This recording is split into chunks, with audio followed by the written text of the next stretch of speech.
What's good, everybody? This is Coach Phil, and this is another episode of Deep in the Game, and we got a good one right here. We have the Edmonton Elks running back coach, Jordan Linnen. And Jordan, first of all, thank you for hopping on, my brother. Appreciate you.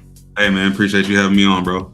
So, for y'all that don't know who Jordan is, Jordan's got an interesting story, man. I'm going to go down his resume real quick and give this man his respect, man. He's entering his second season with the Edmonton Elks. He played college football at Acadia University and the University of Manitoba. Well, you hit that transfer portal real fast, didn't you? Hey, man, just find somewhere to play, man. They ain't had no NIL back then, I don't think. Right. Outside of football, spent the last 6 years working for EA. So you work for EA Sports? Yeah, trying to get in the game, man. Hold on. Wait. Was you one of the faces that they used for when you were creating a player? No. I was. They did the 3D scan where my head and my complete head was in the game, but it wasn't for anything specific. It was one of the generic options, I guess. I wasn't cool enough to be the. Hold on. Was it? I know we just gonna shoot the shit and all that, but I gotta know because I've done that. We all have done it playing Madden. We've kind of created players and all that. But I was like, when I first mentioned, I was like, bro, I look super duper familiar. Like I've seen him in a game or something, and I thought it was Gotham Knights, the Batman game. But this answers a lot of questions right here. Yeah, man. It's been in the game for a minute now, so I'm fortunate for sure. See, I knew having back-to-back episodes with the light brights was going to be something. No doubt. And been in Madden, mocap, athlete, and stunt coordinator. That's pretty cool right there. Says here, you in the offseason, you were a stunt actor. Yes, yeah. I got a little opportunity to do some stuff in TV and film. Fortunately, living in Vancouver, man, there's plenty of opportunity in TV and film and in commercials as well. So, I got to dip my toes in that when I was done playing, and fortunate to be able to do some cool things with that as well. What shows or movies have you done? I've done DraftKings for commercials. I've done some stuff with Nike. I'm on Riverdale, Superman and Lois, and a reboot of Grease Lightning. Oh wow, man! You still interested in doing that, or are you just kind of I'm doing the coaching thing now? Man, it's crazy. Before Coach Jones came and got me, I guess almost 3 years, going into year 3 now. Before he came and got me, I was thinking about taking a little bit of a break or a hiatus from coaching and trying to do the stunt acting thing full time, just because there's so much opportunity. And I mean, obviously, when you get opportunities in the industry, man, it's pretty lucrative if you do the right jobs and if you're good at what you do. So I thought about it, but I'm happy where I'm at, man. I love the game too much to step away from it. I feel that, man. That's respectful that you can do a little bit of both, man. That's pretty cool. So your playing history is 2011 to 2012. You played for the BC Lions. Hey, people say, well, he's on practice squad. Nah, that's still on the team, man. That's kudos to you and respect to you to make it to that level. And then 2015, you played for the Montreal Alouettes. Your coaching history is very unique. I mentioned it off camera. 2016, 2017, you went to Langley Rams. Defensive back coach. Simon Fraser University, you were linebacker coach. 2019, you were with the Lions training camp, defensive and special teams guest coach. 2019 to 2021, Simon Fraser University defensive back coach, assistant special teams coordinator, recruiting coordinator, passing game coordinator. Did everything, almost everything. And lastly, obviously, now the last 3 years, you have been the running back coach. You have hell of a run right now, man. Please tell us your story, and because you grew up in Canada, and tell us about it, man. Tell us who's Jordan Linnen, and tell us your journey, man. Yeah, so I mean, obviously, as you alluded to on the coaching side of things, man, I've been in the game a minute now. I mean, going on, I guess, year 7 or 8, whatever it's been. I can't even keep track anymore. Predominantly throughout my career, both as a player and as a coach, I was a defensive guy. Played defensive back, played corner, played defensive half for the majority of my career. But as far as the coaching side of things, man, I've just tried to continue to, build a little bit of a, background in every aspect of the game. I've always been a special teams guy, so I always wanted to, have my hands in that. On the defensive side, I felt like the more you could do, whether it was coaching the D-line, linebackers, the back end, I wanted to try and do it all. And then now, obviously, having to switch minds and flip hats and go to the offensive side. I'm fortunate to be on this side of things. And honestly, what it's done for me is open my mind about, the possibilities. I also understand, football from a defensive perspective. So when I flip it and look at it the other way from an offensive lens, I think I have a little bit more versatility, a little bit more of an understanding of how things are, going to happen, and kind of get a little bit more of a flow for the game, maybe more than most. So that's kind of where I'm at with it on the coaching side, man. I mean, I'm fortunate to work with some great dudes on the offensive side. So I've been able to get up to speed. Making that transition at the pro level wasn't the easiest. I won't lie to you, but making the transition has been good. And I work with a great group. I got a great group of running backs in my room, so it's made that transition a little easier than probably some other places. But as far as the coaching side of things, man, I'm grateful to be able to be on this side of it. You bring up the word transition. Was it very hard for you to do that? Because playing what's position as a DB did you play? Were you in the safeties? Were you just corner? What were you? Yeah, so I played corner for the majority of my career. Moved to defensive halfback, or in the Canadian game we call it defensive halfback, but like field half. And then moved from field half to the boundary, and then back to the field. But predominantly, I was a slot guy. I covered the slot guys for any of the guys from down south. It's more or less a nickel or a dime look for those guys that are playing in the American game. But up here, obviously, as the field is a lot wider. So, had to learn and adjust and adapt to, one, dealing with receivers running at you with the waggle, and then two, being able to deal with all that field, especially to the field side of the formations. You know what I'm saying? So, for me, yeah, DB was kind of what it was for me. I played safety coming out of high school. So, and the funny thing too is I'm not as foreign to offense as people may think. I actually went to university with the option to play receiver as well. I was recruited by a bunch of universities as a receiver as well. So I had a little experience on the offensive side of the ball, but I think, as I was coming up, I had a good coach and mentor, and he said, if you ever have an aspiration of playing at the pro level, I think you'd be a free safety or a strong safety at the pro level. So, me being me, I was like, let me see if he's right with what he's talking about. And I got a chance to play a little defense and fly around and hit some people, and I never looked back. As a football player growing up in Canada, man, I know everybody's played football. We all have players we looked up to. You have the uniqueness of you grew up with the CFL and obviously the NFL. Tell us, who were some players that you looked to did you pick from both the CFL? You lean more to the CFL, or did you lean more towards the NFL? Yeah, so I kind of had an interesting story, like you've talked about. I think growing up, I moved back and forth. My dad's American, so I was back and forth between here and the U.S. a lot. So I got to see both sides of it. My family is a football family through and through. My cousins played, my uncles have played. My grandfather coached, my dad is coached. So I got that in me from them. But as far as players I looked up to or really like watched. I was fortunate, as I grew up, my mom and my dad had, friends that played in the league. So I got to see them, on a more one-to-one basis, or, more in person, and kind of learn from them as I grew up. But some players in the CFL that I really watched growing up, I think one guy that I still have a strong relationship with to this day is, Tommy Europe. He played he played DB. He's a Canadian guy. David Sanchez is another good friend of mine. He's a guy that, obviously he's doing his thing on TSN, but he's a guy that I learned, and he's from literally, his mom was a teacher at my high school. So that tells you how close we were, you know what I'm saying? And, other guys that played around the league, irregardless of position, obviously G-Roy was a good friend of mine and a mentor of mine. Being able to watch some of the guys on the defensive side of the ball. So, I played with Dante Marsh and Ryan Phillips, and those guys were guys that even as I was coming up as a young pup, I watched them, from the sideline. And then even when I got the opportunity in BC with them being teammates, it was still learning. Another guy, Corey Banks. And then as far as offensive guys, man, there were so many. There were just so many that were so fun to watch, man. Like, I loved watching pinball play. I love watching.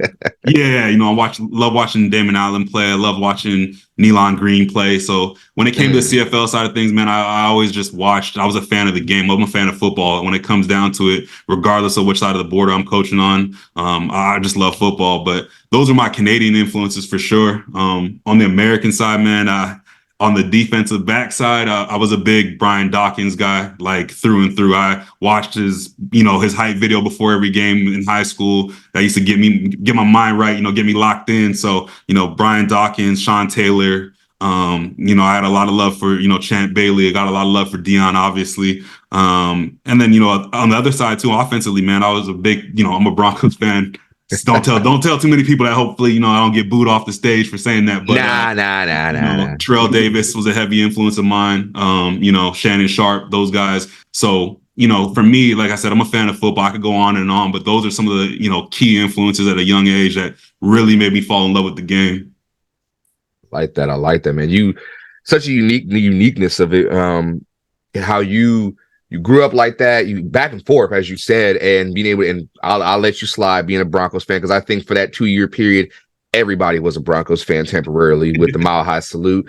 I want to bring up the fact that, man, you did play both, you were able to play both sides of the ball. And then we talk about the transition with you in coaching. Now, as a player, did you feel more comfortable defensively? Like, hey, I can be loose, I can do my thing, or offensively, like I can just go get it. What was your preference?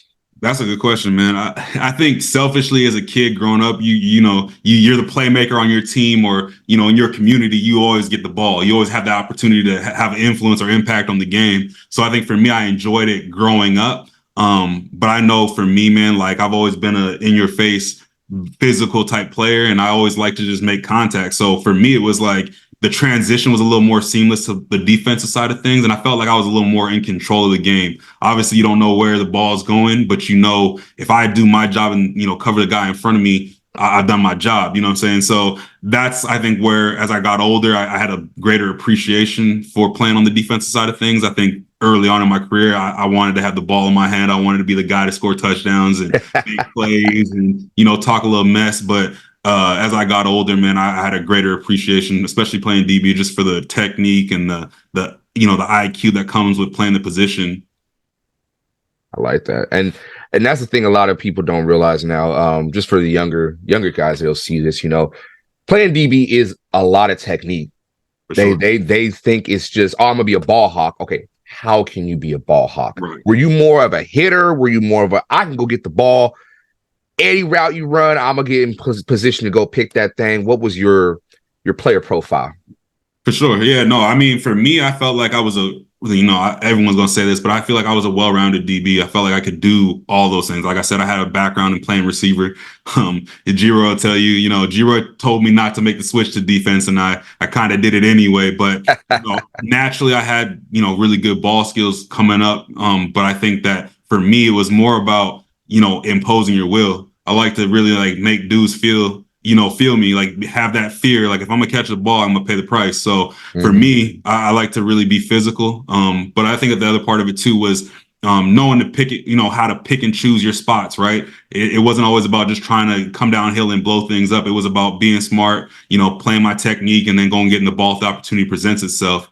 And if the opportunity didn't present itself, then making sure that the dude that I was covering didn't come down with it. So I think I was well-rounded, maybe have to ask around about that, but I feel like I was well-rounded. I got picks in my career. There wasn't one of those things where I had one pick in my total career. I had a couple over the years, and more importantly, too, was able to make plays and help other teammates make plays too, man. Like, at the end of the day, I didn't feel like I had to be the only guy making plays. If our secondary was locking it down and one of our guys could go get the ball, go get the ball. We're going to ride out and go block somebody for you. You know what I'm saying? So that was how I approached it, and that's how I always played. And even when I started coaching, that's how I coached my guys.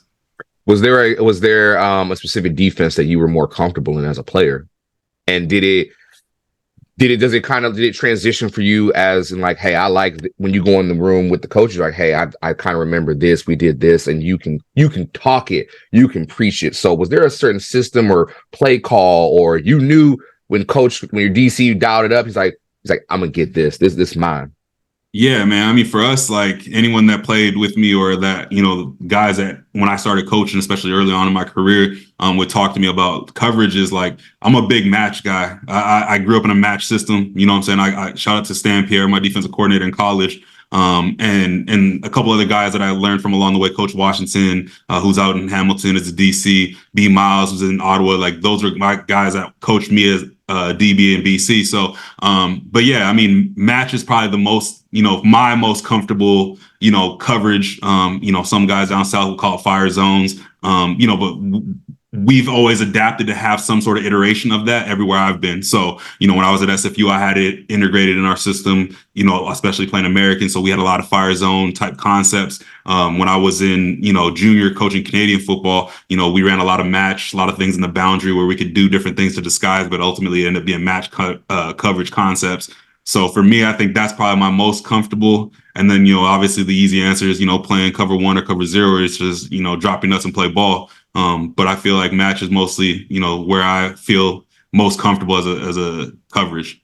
See, I respect your honesty because there's a lot of DBs, they'll say, oh yeah, I like the cover one, cover zero, but really they prefer cover three, they like the zone coverage because they know they got help behind them.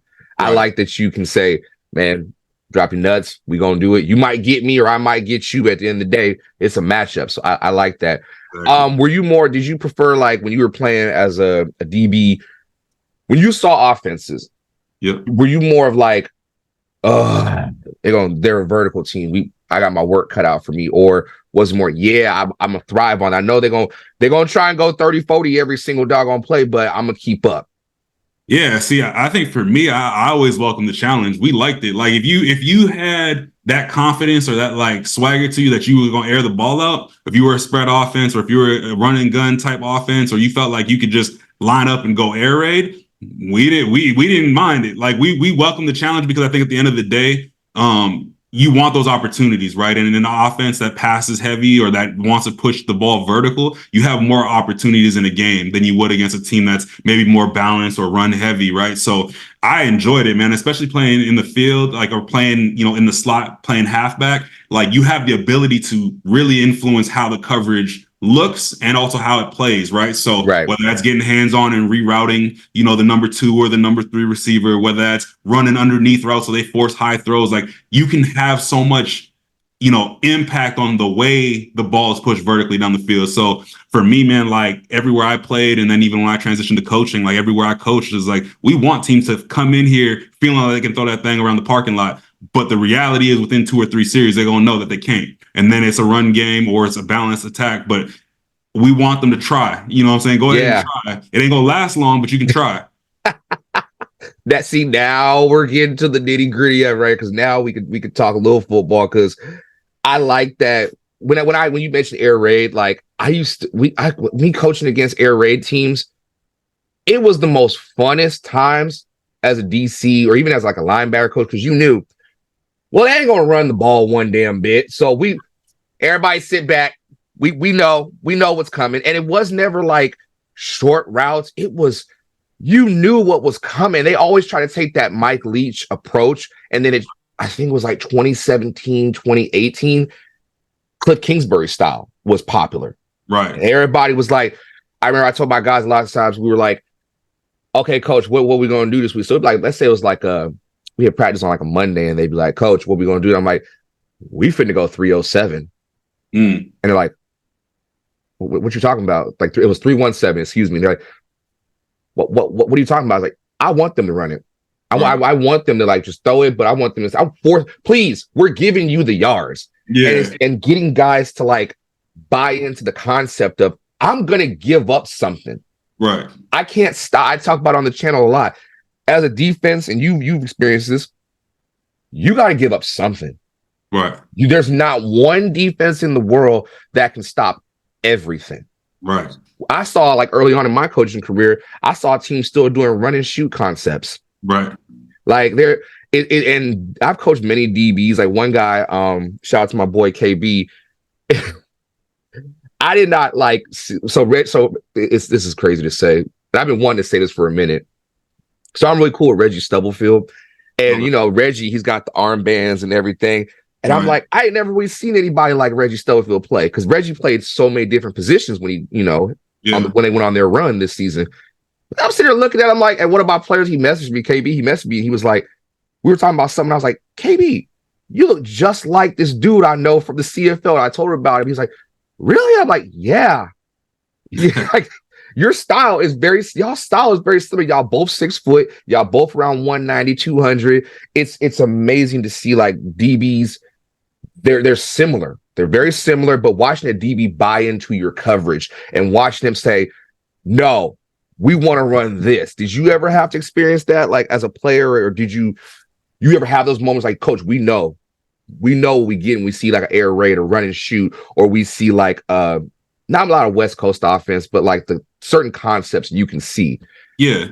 Yeah, no, I mean, for us, like, especially when I was playing, man, like, again, shout out to the coaches I had, but like, it was always for us there, and I'll say Stan Pierre, man, like he helped me grow tremendously because I got away with early in my career, just playing, like just go out there, be an athlete, do what you do and figure it out. You know what I'm saying? But when I got there, it was a little bit more of an accountability he always said, I want you to think conceptually. Like that's always stuck with me ever since I've been coaching as a player. Every time I talk to the kids I coach in 7-on-7, whatever, like think conceptually. It's a basic sentence. It's a very like direct sentence, but it's something that a lot of players don't do. You know what I'm saying? You don't think conceptually. You think, hey man, I know I got the dude in front of me. Oh, I know we got this. I'm just lined up and I only have this one technique I got to play.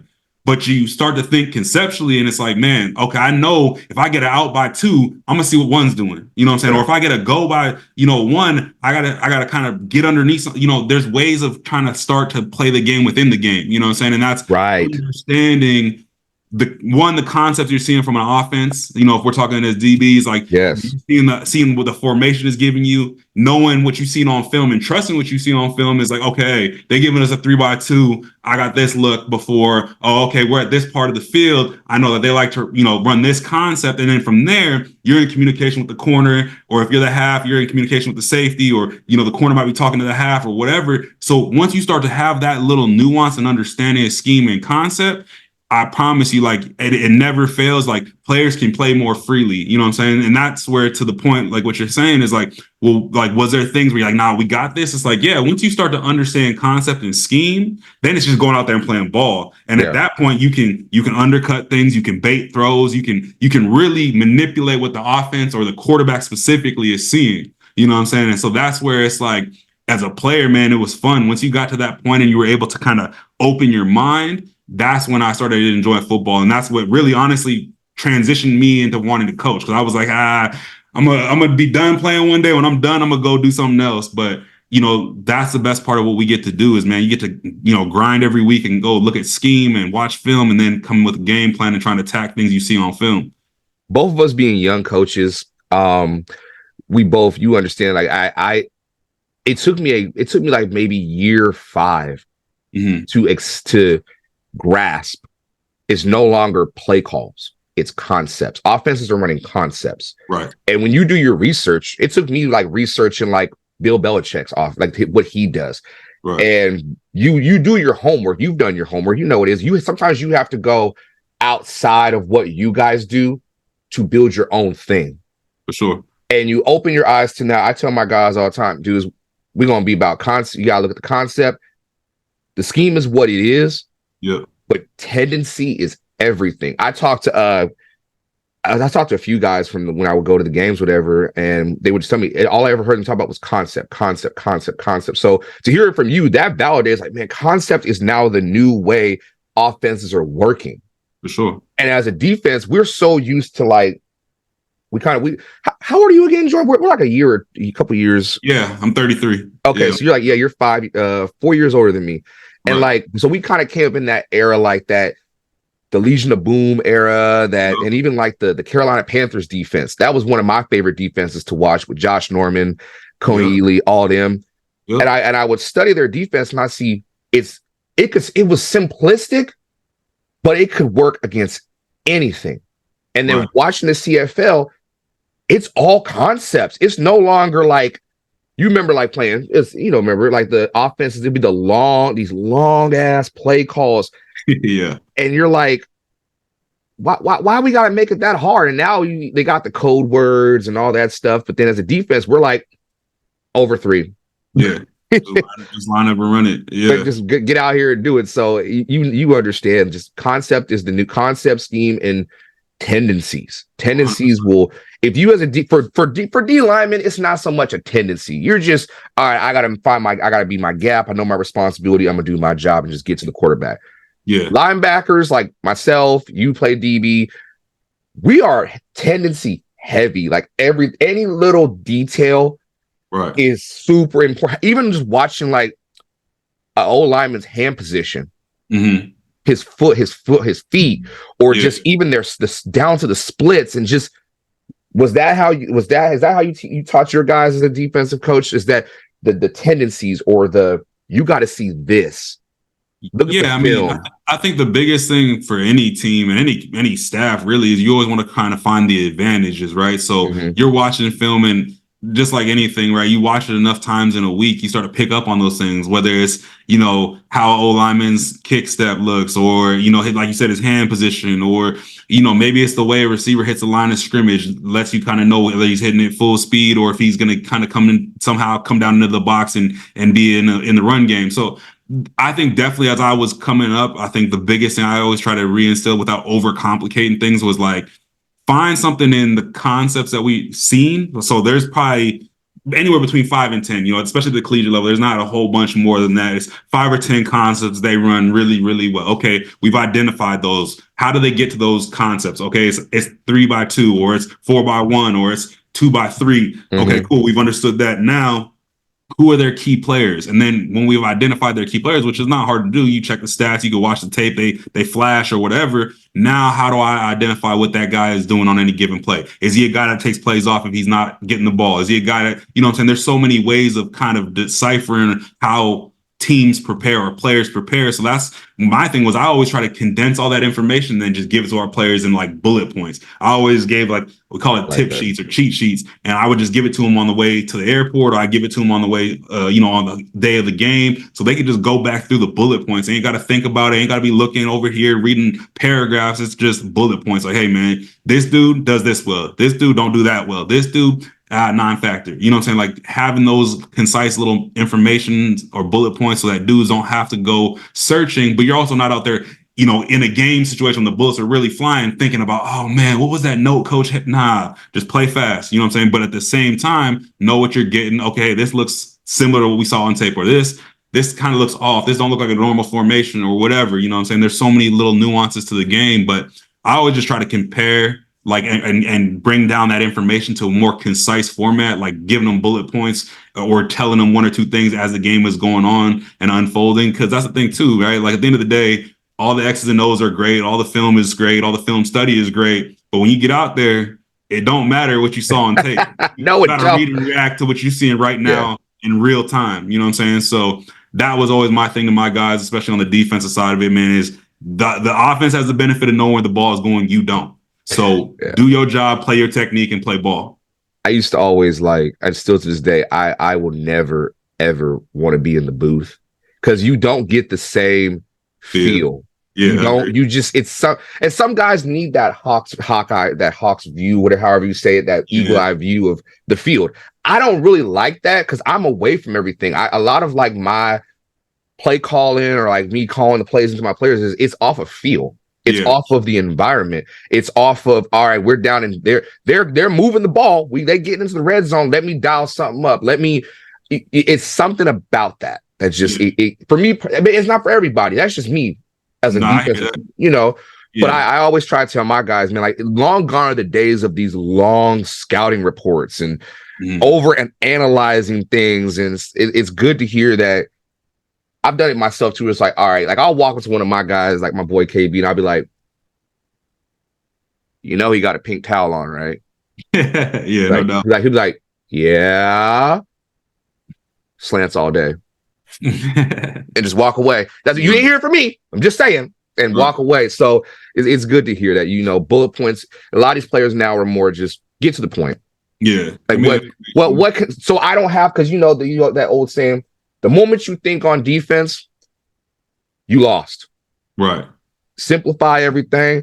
And so moving along, man, like you've been with the Elks for 3 years, man. And what's it been like for you coaching with the Elks, man? When we met,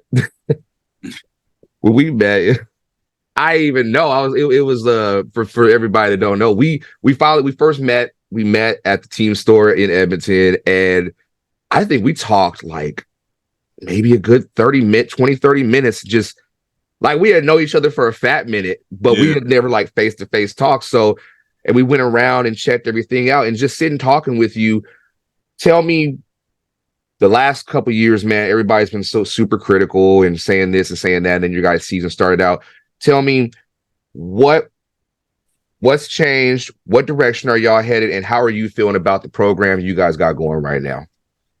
Yeah, man. I mean, yeah, like you said, we when we met up in the team store, we was chopping it up for a minute. And like you said, man, it felt pretty natural, like we've been kicking it for a minute. But yeah, I mean, I think honestly, man, I won't, deny or hide or pretend like there wasn't tough times. We've definitely endured our fair share of tough times in the 2 years I've been there.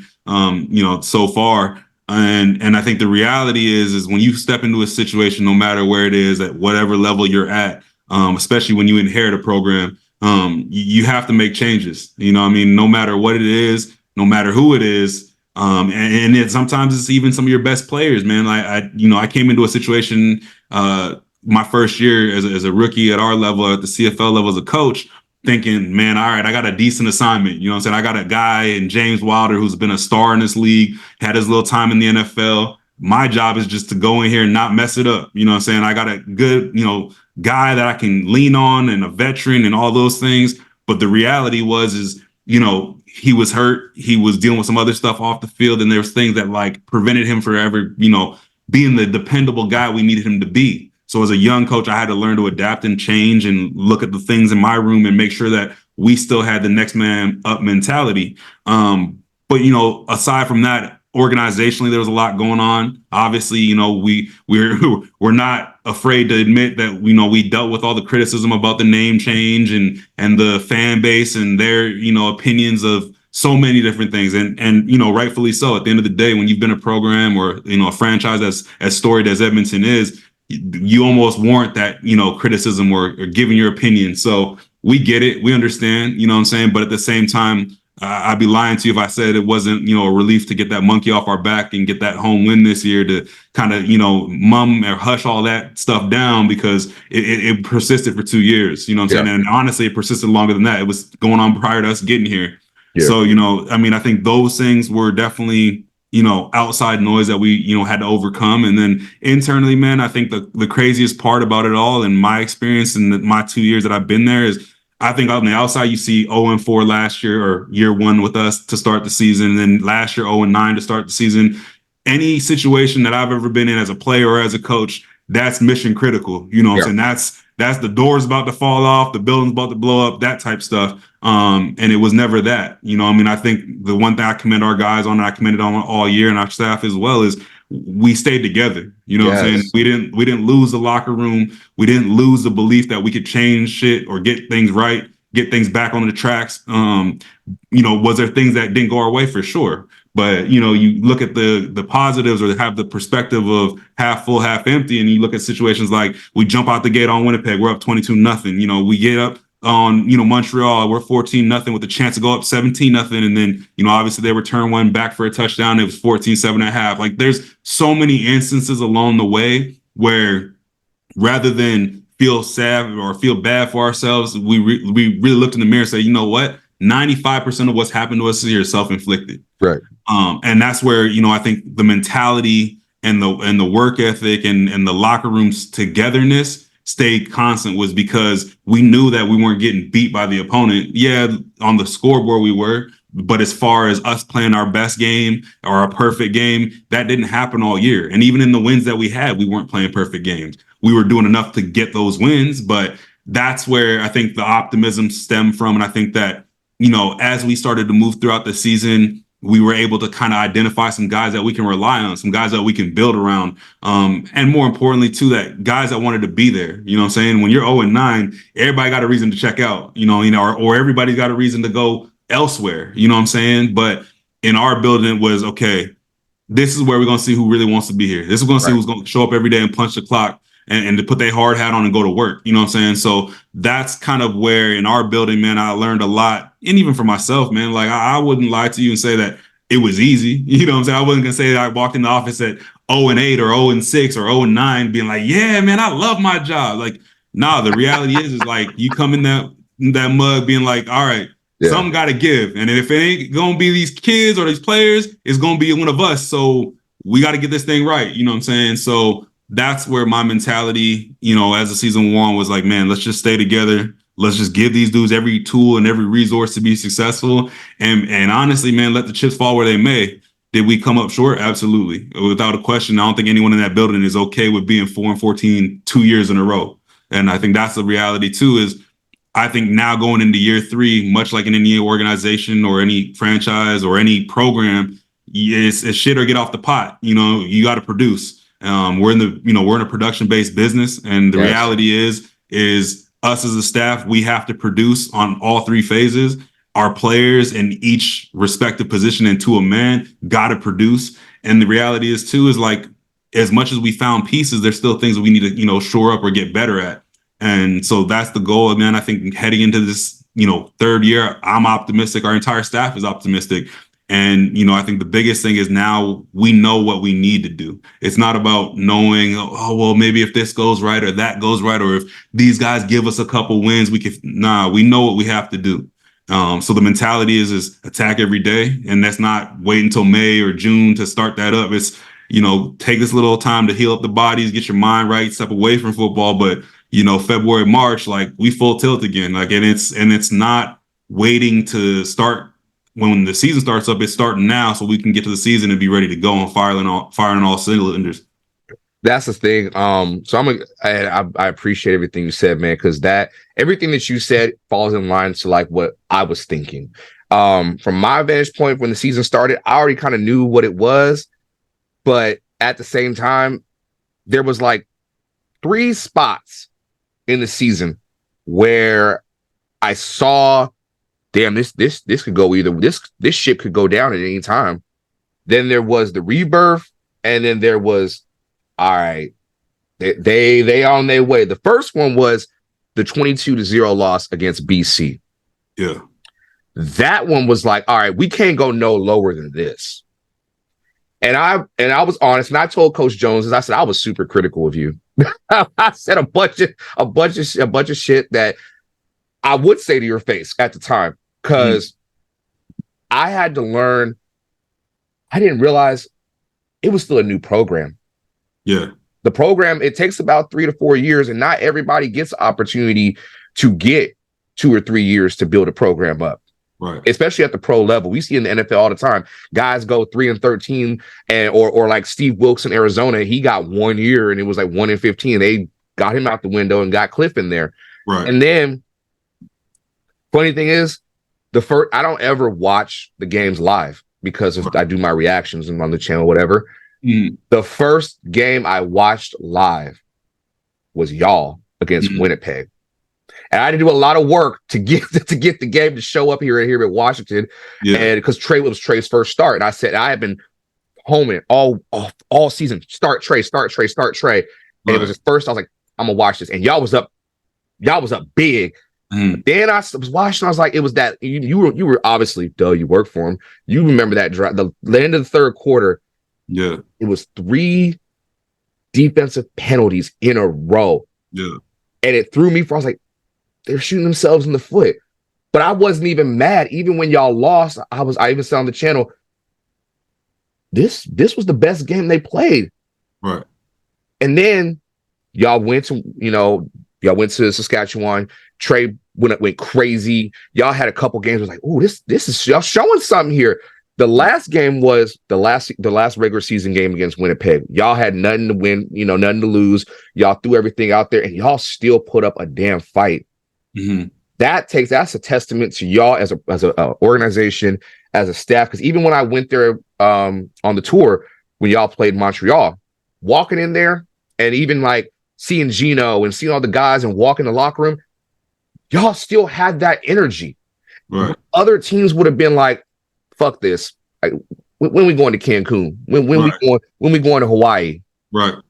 The energy, even with the fans, they still were here. You know what I'm saying? We still here for y'all. Yeah. Watching y'all play, and damn Kevin jumping over 3 people. I still don't know how he did that. Right.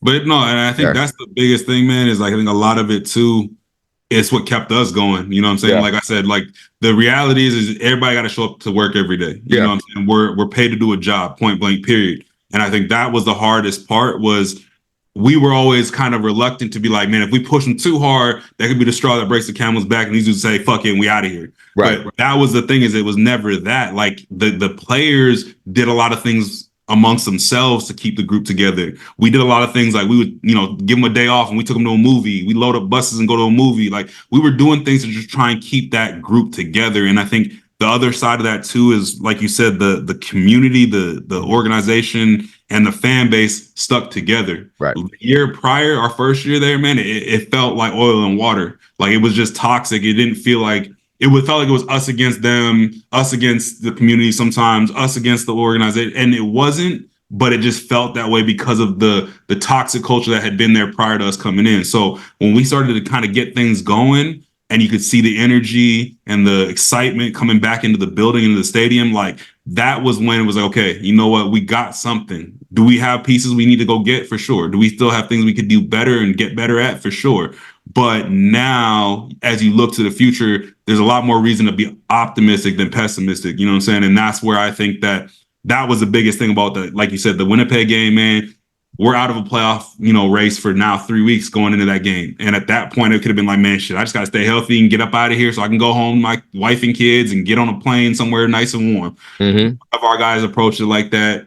The energy, the way that they talked, the way that they practiced, the way that they prepared, like it was never that. So, I commend all those dudes in that room. It was a great group, man. I can't say that enough. It was never a woe is me mentality. It was never I never heard them, and I can't stand, a lot of the media. They be sitting there making up stuff just to get a rise out of people. But I never saw on social media or even just being around y'all when I was there that it was a pointing fingers. And I loved that. And what's funny? It took, what sold me on y'all program? I had 20-minute conversation with Coach Jones in the lobby of my hotel. And I even know we stay at the same, because I didn't know y'all stay at the same hotel as me. Mm-hmm. And I listened to this man talk. And I was like, God damn it, I'm going to sit here and get my fucking ankle strapped up, man. I'm ready to go run through a wall for this man. Because when he's talking, and he's one of those Belichick, football is life. Yeah. And I was like, I understand why. Yeah. Y'all speak highly of him. And I know a lot of people, like, obviously, like Rider fans and other people, the fans are going to say what they're going to say. Right. Let's just keep it a bean. Fans are going to be critical whether you win or lose because they want you to do it their way. Exactly. Y'all have stuck to your guns. This was probably one of like the more entertaining, like y'all record was like what, 4 and y'all won 4 games and the losses are what they were, but it was entertaining because y'all still fought. Yeah, for sure. So I'm interested in seeing what you guys can do next season because you got Kev Glock, you got Trey, you got Gino, you got Dunbar, y'all got something there, and I like it. I like what y'all doing, man. I appreciate that, man. Yeah, I mean, I think we're excited to move forward into this next phase, and I think the other part of that too is, man, I'm more excited to see who grows up. You know what I'm saying? Yes. And I don't say that in a condescending way or talking crazy. I'm just saying, like, every single person and every single coach, myself included, man, we all can take steps in the next direction or in the direction we're trying to get to, and do that much more. You know what I'm saying? And so I'm excited to see who it is and who shows that they really are trying to take their game to another level and really take this team to another level. So those guys you mentioned are all great candidates and people I think that will be leaning heavily on to do that. But you never know, man. There might be a guy that surprises us. There was guys that surprised us this year. So I'm excited to see what happens going into next year for sure. I've had a few conversations with the running back coach from Ottawa, and I like Nate Taylor. Shout out to you, Coach Nate.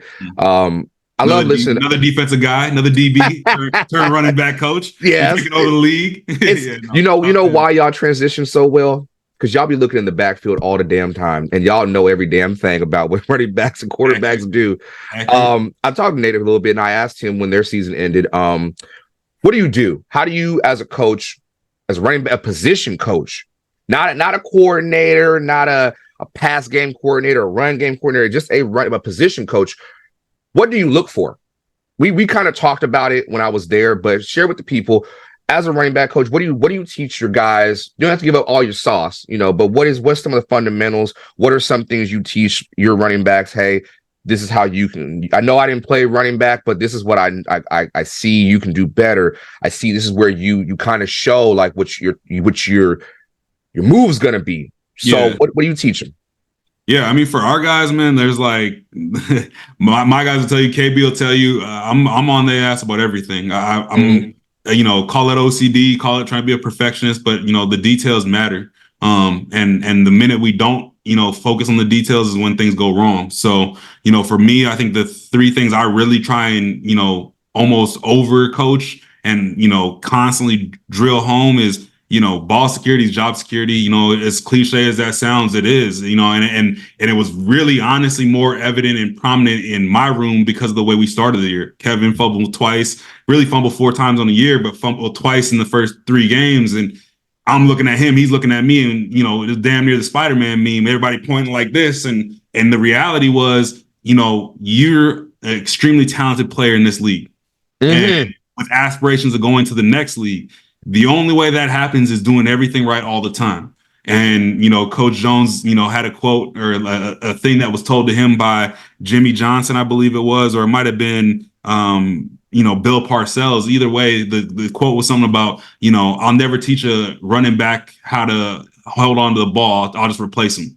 And that was the reality. Oh, that hurt. You know what I'm saying? But that's where, and I had to be the guy to constantly, remind KB about things like that. But the reality is you kill drives, you kill opportunities, you kill momentum by not taking care of the ball. You know what I mean? And more importantly, it's a thing of respect. It's honoring those other dudes on that offensive side of the ball every single play. Like, hey man, when I get my opportunity, when I'm called upon to make a play, I'm gonna do it. But I'm also going to take care of the ball because that's part of doing your job. You know what I'm saying? And that is a big point of emphasis in our room, man. And like I said, shout out to KB because he probably got so sick of me that, there was a 5 or 6 week stretch, especially being where we were record wise, where I was on their ass. Like we were doing nothing but ball security drills for the entire time we have Indy. And, those guys will tell you we don't get a lot of Indy. You know what I mean? So when I called all season for the Riders. Like,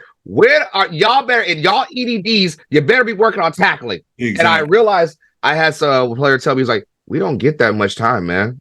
Everything is we got a short week. We gotta get it done. I was like, I don't give a damn. Still work on your tackling. Like exactly. So that's for us, whether it's bands, whether it's multiple contacts with the shields, or working off of blocks, or ripping at the ball, whatever it was, we were doing that ad nauseum for probably 5 or 6 weeks, to the point where as soon as we broke out of a stretch, them dudes were avoiding making eye contact with me. But that's the one thing I really stressed this year. The second thing, man, is protection, man. In order for us to be the offense we want to be, you have to be solid in protection. And in our protections, it's non-negotiable. You're not going to just jump in there and miss and, oh, oops, my bad, or pat myself on the helmet. Because if you mess up and fuck around and miss your guy and he takes out the quarterback and knocks our quarterback out the game, now we got a whole different issue. You know what I'm saying? So, for me, it was extremely important for our guys to understand the emphasis and the understanding of what our protection rules were, but also our techniques, man. There's times where, whether it was KB or Shannon or anybody else that got in, man, you get excited when the opportunity comes that, I might be able to blow this dude up, and then you whiff, or he gives you a move, or he gives you a little hezzy, and then he beats you to the quarterback. Well, that's where we started to really focus on the technique and understanding, hand placement, wide base, making sure we put our nose to the chest plate, things like that. We made a point of emphasis on just understanding that you're going to have to protect. Yeah. There's 5 dudes that got to protect, and you're the 6th. You know what I'm saying? And in our scheme and the way we like to do a lot of 6-man protections, sometimes 7-man protections. So you have to be able to block. And that was the thing to all the guys that we had in training camp. I said, listen, if you can't block, you won't be here. Hey, I'm trying to, swing a dick and talk crazy to you. I'm just telling you that is a vital part of your job description. And if you want to be here, you want to be a part of this offense, you need to do that extremely well.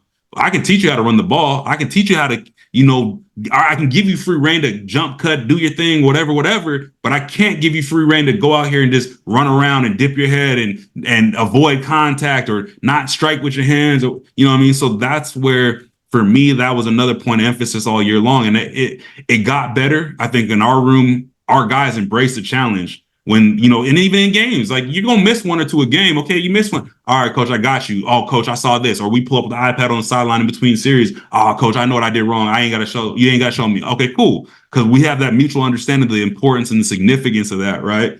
So that was always the second, most important thing. And it really was the first most important thing to me, because if you miss it, it's a glaring issue. You know what I mean? So that was that. And then, the third thing, man, is the standard is a standard for us. You know what I mean? I was very specific in our approach this year. Year two, I had a little bit more of a grip and grasp on what I wanted out of our room, but also understanding our offense completely. You know what I'm saying? And so when I said in our first meeting of the year, I said, listen, the standard is the standard. I'm not lowering the bar for any of you guys, whether that's KB, whether that's Shannon, whether that's Tanner Green, whether that's dudes we brought in throughout the year, dudes that we had in camp. The standard is the standard. And, there was a point where I think even for myself in like week 7 or 8, I was like, man, like, I'm not very vocal, or I'm not getting on dudes as much as I have been. Yeah, I'm still bringing the energy to practice. Yeah, I'm still giving our guys the tools for, the game plan, et cetera, et cetera. But when it came to like bringing that, like, hey, man, clean this up. Hey, man, wrong hand. Hey, man, you ain't cutting on your 5th step, or whatever the case may be. I had to get back to that, and it was a constant reminder. So I wrote it in big letters on my board. Hey, man, the standard is the standard. And we always write a line under it. So it's like, hey, that line is the bar. Nothing is below that bar. So we going to stay at the standard. And that's, guys embrace it. I checked in with our guys every like 6 games. Basically, I made them come in. We sat down and talked. Hey, where am I at? What are my goals? Am I close to my goals? Are we getting further from my goals? Whatever. So it was like a little check-in. So we get 3 check-ins in the season, but it's like, okay, hey, are we still, adhering to the standard? And I think that backstretch, that last 8 or 9 games, like, we really started to pick it up as a group, not just KB. Like, everyone's going to see KB and what he was doing, but Shannon was practicing 10 times harder. He was doing way more in his protection and his approach to learning protections. Tanner Green was coming back, and he, his mentality is, I'll play snapper, I'll play kicker, I'll paint your fence, come to work type dude. So that was the part where I think those are the three things that I really, I wanted that to be the standard and the understanding at the beginning of the year. And at the end of the year, I feel like we had kind of accomplished that. That's one of my favorite quotes. I even use it with my students. The standard is the standard, because as a Broncos fan, you're going to love this. Where I first heard it? Mike Shanahan. Oh, damn. I heard that because I watch a lot of like old stuff, and I learned, as all I ever hear is about the standard is the standard. Right. And a lot of people a lot of people don't get the opportunity to grasp that. But once you really sit down and you look at yourself and evaluate, what type of player do I want to be? Am I a me guy, or am I a we guy? What am I willing to do when my chance comes? What am I going to do? A lot of people don't even realize, man, how fast you got to make that decision on that block. Am I blocking the A-gap blitz cover? Am I going to stop a Willie Jefferson coming off the edge right here? There's different forms of blocks. You got to make all that decision in a split second, because that block could save Trey from getting killed. Exactly. So I respect all 3 of those, because football's not rocket science. No. We just make it complicated. So when you mention the standard is the standard, man, that's music to my ears, man. I respect that. So I'm going to end it with this last question right here, brother. What is the ultimate goal for you as a coach? Do you want to be a head coach at the CFL level? Do you want to transition to the States, or you want to do university? You want NCAA? What's your ultimate goal? Man, it's crazy, because I feel like it's a loaded question, but I think, anyone that knows me, anyone that's been on this journey with me as far as coaching, man, is the end goal has always been to be in personnel. Like, I've always wanted to be a GM. That's always been the end goal for me. to be a GM and be on the personnel side of things. I've had some unique opportunities. I've been able to, in our building, handle Canadian scouting, handle some of our US scouting. I do all of our Canadian like draft stuff with a couple other guys in the building as well. So for me, that's always been a point of interest. And I mean, obviously on my resume, the recruiting coordinator stuff and even just my network, man, over the years, I've got relationships in both leagues at every level, and whether it's personnel, coaching, whatever. So that's always been the end goal. As I've been on this coaching journey, man, I always joke that like I would transition to personnel full time sooner than later. I think one day, if the opportunity presented itself, I wouldn't mind being a head coach. I think I have the ability to do that. But I also have the ability to empower people, man. I wouldn't want to do that in a situation where I don't have the ability to bring in people that I, believe in, trust and respect, and empower them to do whatever job description or job role I give them to the best of their ability. So, I think those are two tracks that I'm on, man. He's either one day, Lord willing, be a head coach or, transition into personnel full time and do that. But either way, man, I think those are two of the goals and dreams of mine is to be one of those at the highest level. That's, what the funny thing is, I've been doing football for a very long time. That's the first time I've actually heard a coach say, I would gladly go into personnel. That is, he was a unique bastard, you know that? Appreciate that, man. But I like that because a lot of guys, they want they moment. They want to be the raisin in the sun. They want to be the head coach. They want to, like Parcells always says, if they're going to let you shop for the girls, at least they can do is let you pick them. So right. I like that, man. Is there like a personnel spot that or just anything in general, like anything in personnel you would love to do? Yeah, I mean, so funny backstory. I interviewed with the Seahawks in 2017. Shout out to my guy there, but he afforded me an opportunity to come in and do an in-person interview. And I was shortlisted and then given the opportunity to do an internship. It didn't work out because of some visa stuff and getting all that squared away. But ideally, man, honestly, like I want to be in personnel. I think that the pro personnel stuff is intriguing because it's the opportunity to kind of really like pluck and pick players from other rosters or guys that maybe were on a different roster and see if they fit what you guys do in your building. But I'm not opposed to college scouting. I'm not opposed to player personnel. I'm not opposed to player engagement. So like, in the NFL, there's opportunities to do what's called player engagement, which is like you help players transition into life after football, or you set them up with opportunities outside of football to kind of, transition. So, I mean, all of that interests me, man. I think that, again, I want to be in the war room. I want to be the one help making those decisions or making those hard decisions. And I think, like you said, man, I think the reason it intrigues me and the reason that's always been my answer is I know that in this business, your success is predicated on the talent in the building. You know what I'm saying? There's no opportunity for your team to be successful if you don't got the right guys. Yes, and sir. So for me, my mentality is if I'm confident in my ability as a GM or an AGM or a director of player personnel, and I can go get guys that fit what we do. If you're the head coach and you say, hey, I need this guy at this position and he need to look this way, play that way, act this way, that's my job to go get him. You know what I'm saying? And that's kind of my mentality when it comes to why, the personnel stuff intrigues me. And ultimately, man, as far as where listen, I moved to Edmonton. I went to school in Winnipeg. I've lived in a bunch of different states. So, for me, there is no real perfect destination. Right. I just want to go to an organization where football matters. You know what I'm saying? And I want to go to an organization where I can help them win. If I can't help you win, I don't need to be in the building. You know what I mean? And that's the biggest thing. So it's more of just finding the fit that, and honestly, it's really for me at this point in my career too, is an organization's going to take a chance on me. And that's what's next is what organization's going to take that chance. See, I like that because like I'm similar, but I have my own little things. Like for me, I would love to be a head coach. I would love, but as I've gotten, when you're young, I want to be the guy. I want to be the man. But as I've gotten older, I'm almost 30. I'm like, man, I love defense so much. No doubt. And it took me like doing my little history, learning and stuff that there's been actually in the NFL, you're going to find this like crazy, but there was a coordinator that won coach of the year in the NFL. He was the Seahawks defensive coordinator, ironically. And I was like, it opened my eyes that, man, you can really make a difference as a coordinator, just winning the coach of the year. And that's usually just obviously head coaches win it.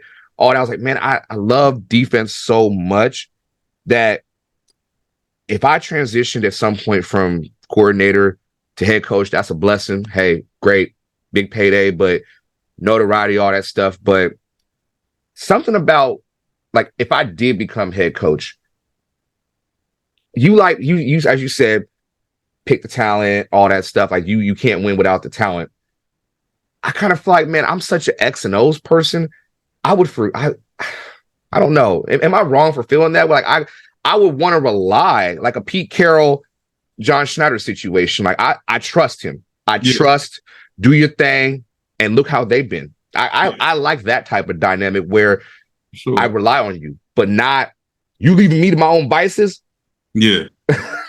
I don't know. Yeah, I agree, man. Like that was one thing I always said. Like, again, I've never really given being a head coach much thought until recently. But I was never like, if I was a head coach, I got to have some control and power over one side of the ball. Like, man, listen, I'm gonna have my direct influence. I'm gonna have my hands in the pot a little bit. But if I'm hiring you to do a job, I'm doing you a disservice by telling you how to do your job. Thank you know what I'm saying? And that's my mentality with it. And that's the thing I think that gets lost. Don't get me wrong. I think there is situations where as a head man, you got to step in and go, hey, listen, I know from what I've known and what I've seen that ain't going to work. But I'm going to give it to you in an articulate way where you can counter and say, hey, coach, listen, I respect that and I appreciate that, but this is why we're doing this. Or, hey, this guy's healthy this week. This guy ain't. This is why we're doing that. All right, I get it. You know what I'm saying? And that's the part where I would never want to have to be the guy to overstep. If I'm doing that, I got to replace you. Right. Because if I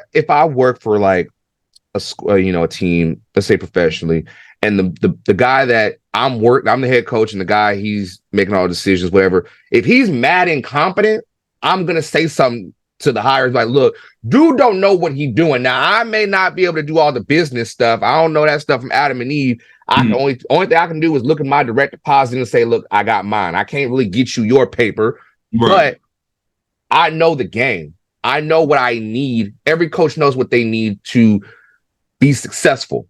Right. As long as it's not one of them coaches it's my system and we're going to do it my way and not adjust, I'm cool. Like, I trust. I'm going to trust that the scouts, and I don't want to have to micromanage everybody. Yeah. I don't want to do that. I feel like those type of coaches where they have to micromanage everything, they aren't that successful anymore. So I'm glad we're on the same page a little bit, because that's hard. That's a hard thing to have that role. You're in the office, you're upstairs, but you got to come down here with us, and that's tough, man, because the lines can get blurred a little bit. Yeah, for sure.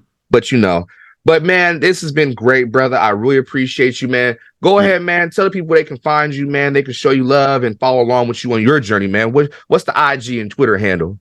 All right, man. Appreciate that. No, yeah. IG is who is, so WHOISJLINNEN, who is Jay Linnen. And then on Twitter it's just Coach Jay Linnen. So COACHJLINNEN, man. Appreciate y'all, man, having me on here. And if anyone wants to hit me up on any of my socials, man, I'm always down to talk ball, talk shop, figure out how to get in the game, man. At the end of the day, there's no secrets, man. We all are fortunate to be able to benefit from this game, man. The game is giving us all opportunities and platforms to do this type of stuff. So I'm always going to try and pass it on, man, and build the next person up, because one day it ain't going to be me in this seat. It's going to be somebody else. So, I mean, again, I appreciate you, bro, and keep doing your thing, man. You do a great job with what you're doing. You're starting to build a little wave, man. And it's cool to see, but also it's cool to see that you're a fan of the league. That's the biggest thing. I think that's what's drawn me to your social media stuff, and all the stuff you do is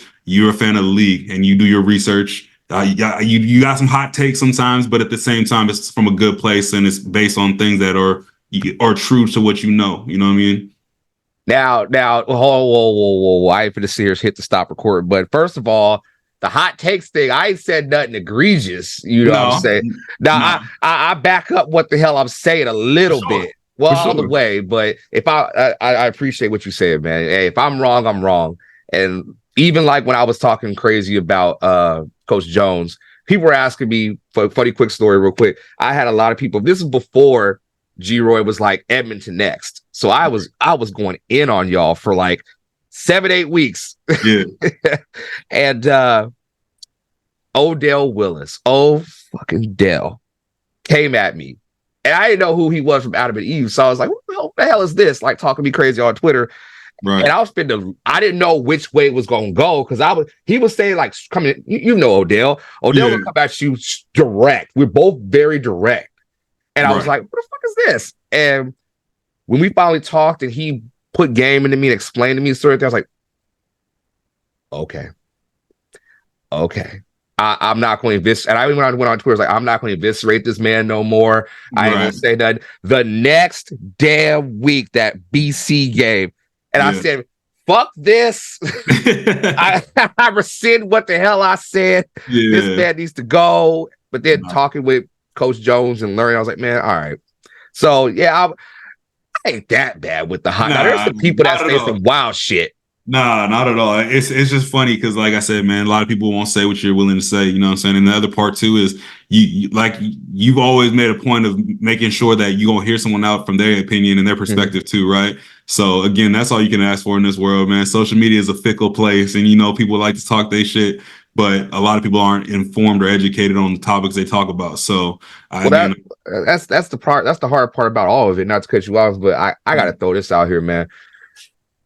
I had like a back and forth with a lot of all season, man. Fans are fans. They're very passionate. They're very, very passionate people. But sometimes the fans forget, like, y'all fans. Yeah. But it's so tough in the CFL because the fans kind of do have a part in the team a little bit if they're community owned. Is that the phrase? Like they money does kind of fund everything. So whereas in NFL, your little $200 is just a drop of piss in the bucket. They don't matter. They billionaires. Whereas in CFL, it's we have a say, and we don't say what we want to. And it threw me off a little bit, but I'm gonna stand on business and say what I gotta say and be like, hey, y'all kind of fickle. Yeah, for real. But that's the reality too, right? Like you ain't no one out here running from the fans, you know what I'm saying? At least from our perspective, is like we're always willing to engage and have conversations, and that's why I'm active on social media. Like I ain't gonna hide. You gonna see me, repost things or share things or comment, because at the end of the day, man, I live a great life. I'm fortunate and blessed to have the things I have in my personal life, but that shit you see on social media don't tell you who I am or what I'm about. So it don't make a difference to me. I'm gonna get up and go to work the same every day, no matter what. So I don't trip about it, but it's good to see people that are, opinionated, that are informed, man, doing right by that, like making sure that they engage the right way, and also make sure that they put it out there. Because if you don't say it, no one will, you know what I mean? A lot of the time. So that's why it's always good to have these conversations, man, and see these type of things going. Can you still strap up, man? Can you still? Man, I give you about 10 plays and call it. That low back get tight, boy. And it's that sciatic nerve. My back locked up on me yesterday at work. I was like, what's wrong with me? I'm sitting there playing basketball with the kids at recess. I'm shooting around, whatever. And all of a sudden, like, that feeling in your back, like you feel it locking up, but you try to fight it off, like, being tough. Man, boy. And once you get on the other side of that 30, man, over with. Come on, man. I only got like 3 more months. Don't do that to me. I'm gonna send you a bottle of Advil for your birthday. I'm thinking, man, I'm running through the airports trying to go all these places on the tour, man. And the conveyor belt, like the one you can just walk on. I'm sitting there walking there, man. I pulled my hamstring going through Vancouver Airport. Like, what's wrong with me? But we gonna get up out of here, y'all, man. Thank you so much for everybody tuning into this episode, man. Jordan, my boy, thank you so much, man. I appreciate you. It's all love, brother. It mean a lot. And everybody, you guys know the motto. You might be deep in this game, but you got the rules missing. And until next time, y'all, we out of here, y'all. All right.